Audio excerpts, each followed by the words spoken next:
Emergency services have warned people on the East Sussex coastline to stay away from beaches and keep doors and windows closed after a chemical haze descended on beachgoers.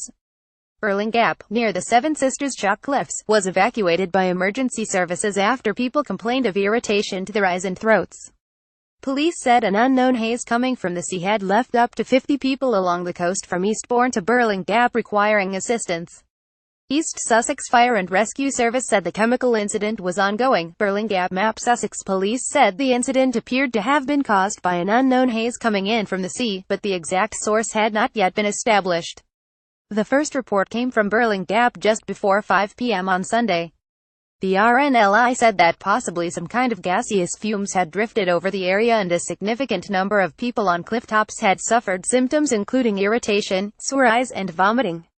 Fears that people could be trapped on the beach resulted in RNLI lifeboats being launched from Eastbourne and New Haven to the Birling Gap area. There was a doctor on board the Eastbourne lifeboat. A spokesman said, "We have been checking along the shoreline to try and ensure that everyone is safe."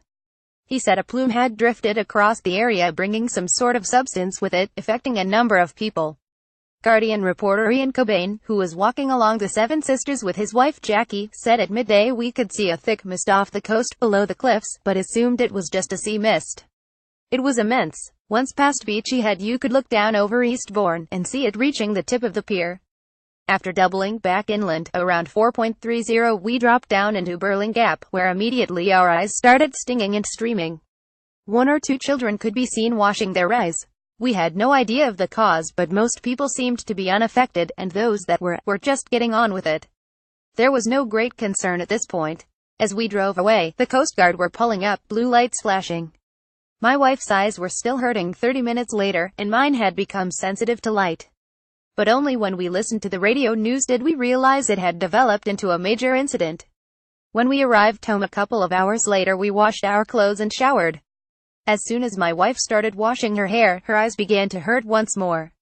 Rebecca Baldock, 21, from St. Albans, was near Beachy Head with friend Jacob Ward, 21, and boyfriend Scott Smith, 20, when the haze arrived. We were at the beach for the day with the drone to take some photos of the cliffs. We went for a swim and when we got out, our eyes were itching. We thought it was because we'd been swimming in the sea, but it kept getting worse and worse, she said. When we were climbing up the steps to get off the beach, we were all crying and could hardly see. People were getting up from the beach and rushing for the stairs to get away. When we got to the top, some medics took us to wash our eyes and told us there was a chemical incident. But even when we'd washed our eyes, we were crying again. Smith first noticed the effects of the haze when his nose became blocked and his eyes started to sting, but said the mist was odorless. We looked like we were all crying, he said.